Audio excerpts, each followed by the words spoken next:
Board games are some of the best bursts of fun on a night in with friends. Whether it's something simple like Munchkin or really complex like Betrayal at House on the Hill, it's hard to deny that board games are a great time with friends. Then there are hardcore board games, ones that require hours of game time to complete, or hell, to even set up. They usually span over days and days of gameplay. Dungeons & Dragons is the obvious one that comes to mind that fits this description. It's the prime example of a quote-unquote board game RPG. So you're going to have to roll an 18 or above to hit. 20.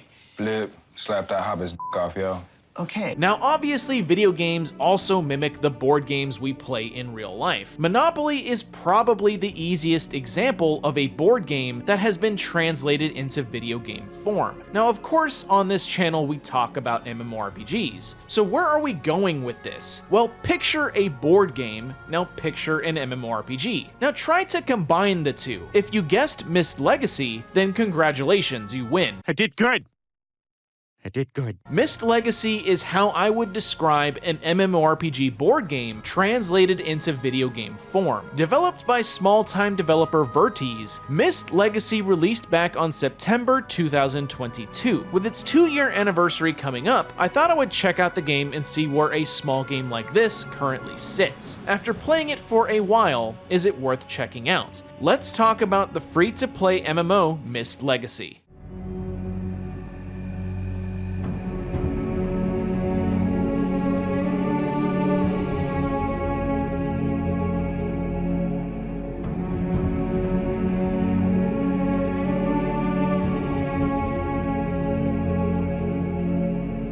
The story of Myst Legacy is a pretty simple one. You are a mist walker, someone trained to be able to walk amongst the mysterious mist within the world. One day you wake up in a new world and your adventure begins to try and get back home. Simple and short, but it works. As you can probably tell from the footage and any screenshots of the game you'll come across, Myst Legacy is a 2D MMORPG with simple hand-drawn graphics and animations. Stylistically, the game is actually fairly well made, and it fits the theme of what it's going for. Environments look colorful, and the world itself is detailed very well. I wish I could say the same for the game's music, however. There is literally only a few tracks the game actually plays, so it can get incredibly repetitive to hear the same exact music over and over again as you play. Other than the repetitive music, however, the sound effects and such are fine. The adventure begins with creating your character, which is also relatively simple. You can choose between male or female, there are various face options, hair and color choices as well, and sliders to determine the shade of your skin. Lastly, you choose a name and then you'll play a relatively quick tutorial that will teach you combat, exploration, and various features like dungeons, questing, and crafting. I recommend paying attention to the mechanics shown in the game's tutorial because surprisingly the game can be a bit complex in its systems. Once the tutorial is complete, you'll end up at the game's first town, and from there, you are free to explore Myst Legacy however you want. The game's main features are exploration, combat, crafting, questing, and building your home via the Myst portal. Let's talk about the game's combat first. Combat in Myst Legacy is a turn-based system. Boring. Unfortunately, it's not the most engaging combat system, at least in the beginning. Most turn-based RPGs nowadays try to shake up the combat system by maybe adding interactions during attacks, or having fast-paced, hectic action via the active turn-based combat system in Final Fantasy. Myst Legacy, however, doesn't have anything like that.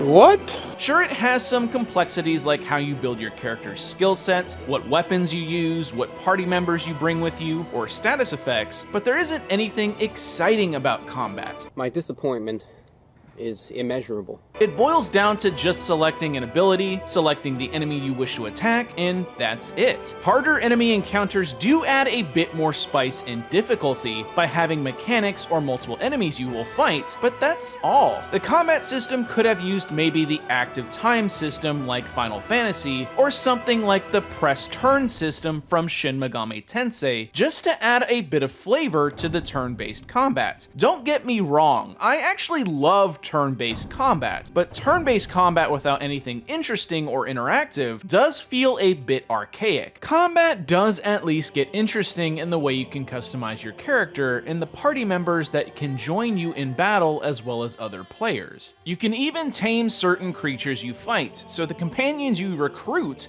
actually span between quite a lot of options. You know, the more I look at combat, the more it kind of seems like another game. Whoa. Progression obviously ties into the game's combat system as well as other activities. Your character levels up like normal, but you also have skills and of course equipment. Leveling up slightly increases your stats as well as allowing you to take on tougher enemies. Your skills are probably the most important statistics to improve. No shit. Combat skills represent each weapon type available, which includes axes, swords, staves, maces, spears, and knives. Leveling up your weapon skills improves your accuracy and crit rate with said weapon, as well as allowing you to equip higher level weapons of that type. You also have crafting and gathering skills that allow you to craft higher level equipment or gather items depending on your levels in those skills. Then you have your land skills that relate to the game's domains. You see, as you explore the game's world, you will run into forests, mountains, dungeons, swamps, etc. You need a certain level in those terrain skills to be able to navigate those areas. Higher level terrain allows you to find better events or quests or gathering spots, so it's incredibly important to raise those skills. Then you have your adventuring skills. Your adventuring skills play an integral part to your character's overall gameplay and progression. Higher levels in those skills allow you to take on new quests, complete ones faster, or gain items during events. They determine what talents you can learn and equip in battle, which is largely their best functionality. Without training your adventuring skills, you won't be able to learn new abilities to bring into battle, with magic probably being the best things you can learn through them. Lastly is the exploration skill, which is actually part of your adventuring skills. This level tracks whether or not you can reveal something discoverable on the map. So as you can imagine, this is also important to raise as high as possible. Equipment can also help augment all of your character's skills. So if you don't necessarily have a high enough level in a skill to do something,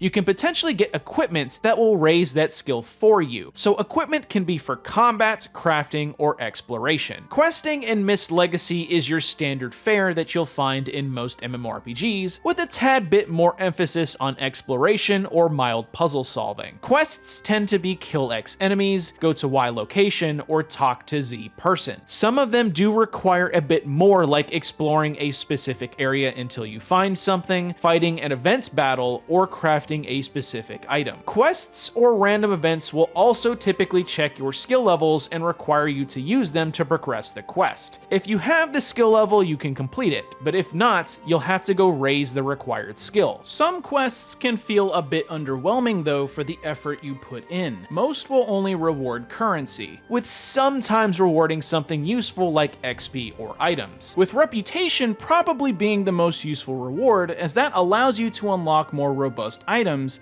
in the town shops to purchase. Okay, and mastery. Mastery is another reward you can get from questing that can be used to gain small passive bonuses to your overall skills. With all the character progression and the way combat works out of the way, let's talk about exploration. Interacting with the world harkens back to what I said at the beginning of the video. It all looks like you are a game piece on a board game. Moving along the paths on the map allow you to potentially find discoverable areas, fight monsters, see other players, harvest items, or discover random events. Exploration is rewarding because of all the things you can find, and the game definitely encourages you to search nearly every nook and cranny of the world map for points of interest. Relating to progression, nearly everything you will find will also typically benefit your character's skills, so all in all, exploration will fuel the strength of your character, and luckily it's probably one of the more enjoyable aspects about Myst Legacy. Your player-owned sanctuary is where crafting, trading, and party management can be done. Crafting is surprisingly more complex than I initially thought the game would be. Items you harvest can be used to make specific items you want, but depending on the resources you use will change the strength and parameters of the items you make, with certain material combinations